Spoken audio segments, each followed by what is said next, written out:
اعوذ باللہ من الشیطان اللعین الرجیم بسم اللہ الرحمن الرحیم تبارک الذی ان شاء جعل لك خیرا من ذلك جنات تجری من تحتها الانہار ویجعل لك قصورا اللہم صل علی محمد وآل محمد وعجل فرجهم. السلام علیکم ورحمۃ اللہ وبرکاتہ.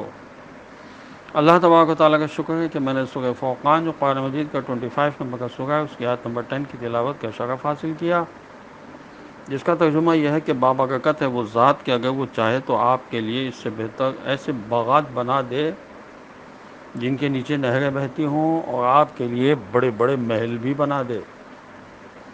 اگر اللہ کی مشیت اور حکمت کا تقاضا اس میں ہوتا تو دنیا میں بھی آپ کے لیے ان چیزوں سے بہتر نعمتوں کی فراوانی کر دیتا جن کا تصور یہ لوگ کر رہے ہیں، مگر اللہ اپنے رسول صلی اللہ علیہ وسلم کو کردار و سیرت کے لیے عصمہ بناتا ہے، اور نہ صرف ناز و نعمت میں نہیں رکھتا بلکہ ہر قسم کی آزمائش میں مبتلا کر دیتا اور ہلاک کر کے رکھ دیتا ہے. وَزُلْزِلُوا حتی یقول الرسول والذین آمنوا معہ متی نصر اللہ. سورہ بقرہ کی آیت نمبر 214 میں ارشاد ہوا وہ اس حد تک جھنجھوڑے گئے کہ وقت رسول اور اس کے مومن ساتھی پکار اٹھے کہ آخر اللہ کی نصرت کب آئے گی.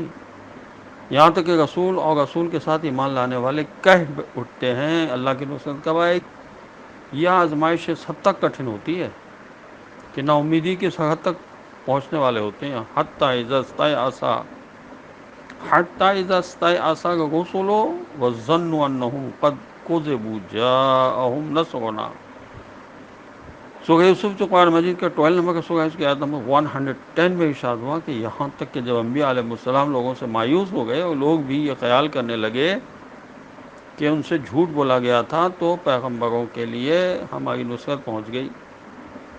اسی لیے اس الہی منصب کا ہر کوئی اہل نہیں ہوتا. الہی منصب ناز و نعمت میں نہیں کڑی آزمائشوں میں رکھی گئی ہے.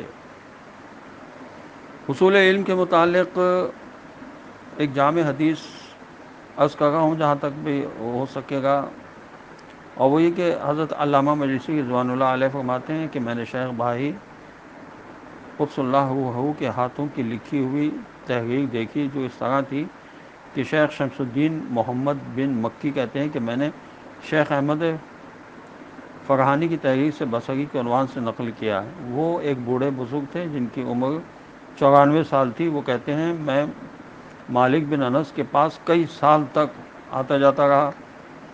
جب حضرت امام جعفر صادق علیہ السلام مدینہ تشریف لائے تو ان کے پاس آنے جانے لگا. میں چاہتا تھا کہ جس طرح مالک بن انس سے کچھ حاصل کرتا ہوں اس طرح ان امام جعفر صادق علیہ السلام سے بھی کچھ حاصل کر لوں.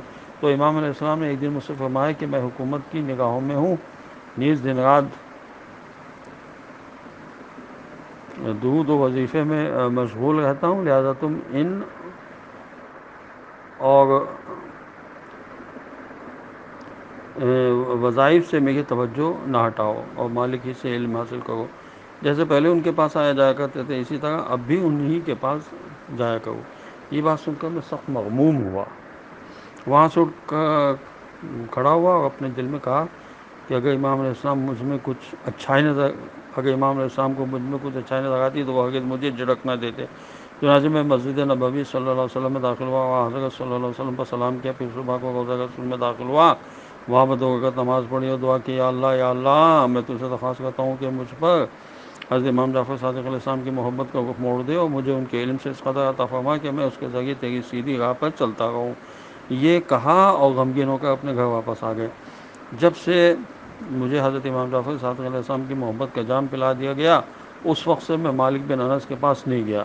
میں نے صرف واجب نمازوں کی ادائیگی کے سوا گھر سے نکلنا چھوڑ دیا، حتیٰ کہ میرے صبر کا پیمانہ لبریز ہو گیا. چنانچہ جب میرا دل گھٹنے لگا تو میں نے جوتے پہنے، چادر اوڑھی اور سیدھا حضرت امام جعفر صادق علیہ السلام کی طرف چل دیا. یہ وہ وقت تھا جب میں عصر کی نماز پڑھ چکا تھا. جب ان کے در دولت پر حاضر ہوا تو اندر جانے کی اجازت مانگی. ان کا خادم باہر آیا اور پوچھا کیا کام ہے. میں نے کہا شریف انسان ہوں، حضرت امام جعفر صادق علیہ السلام کی خدمت میں سلام عرض کرنا ہے۔ اس نے کہا وہ نماز پڑھ رہے ہیں۔ چنانچہ میں دروازے کے سامنے بیٹھ گیا۔ ابھی تھوڑی دیر گزری تھی کہ خادم بہایا اور کہا کہ اللہ کی برکت کے ساتھ اندر آ جاؤ۔ میں اندر چلا گیا اور امام علیہ السلام پر سلام، انہوں نے میرے سلام کا جواب دیا اور فرمایا بیٹھو، خدا تمہاری مغفرت کرے۔ بس میں بیٹھ گیا۔ امام علیہ السلام نے تھوڑی دیر کے لیے اپنا سر جھکا لیا، اس کے بعد سر اٹھا کر فرمایا تمہاری کنیت کیا ہے؟ میں نے عرض کیا ابو عبداللہ۔ تو انہوں نے فرمایا اللہ تعالیٰ تمہاری کنیت کو برقرار رکھے اور تمہیں توفیق عطا فرمائے۔ ابو عبداللہ تمہارا کیا مسئلہ ہے؟ میں نے اپنے دل میں کہا اور کچھ نہ بھی ہو تو ان کی زیارت سلام کے علاوہ ان کی یہ دعا ہی میرے لیے کافی ہے۔ تو امام علیہ السلام نے پھر اپنا سر اٹھا کر پوچھا تمہارا کیا مسئلہ ہے؟ میں نے کہا میں نے اللہ سے دعا کی ہے کہ آپ کا دل میری طرف موڑ دے اور آپ کے علم سے مجھے فیض نصیب ہو۔ مجھے امید ہے کہ اللہ تعالیٰ نے میری یہ دعا قبول فرما لی ہے۔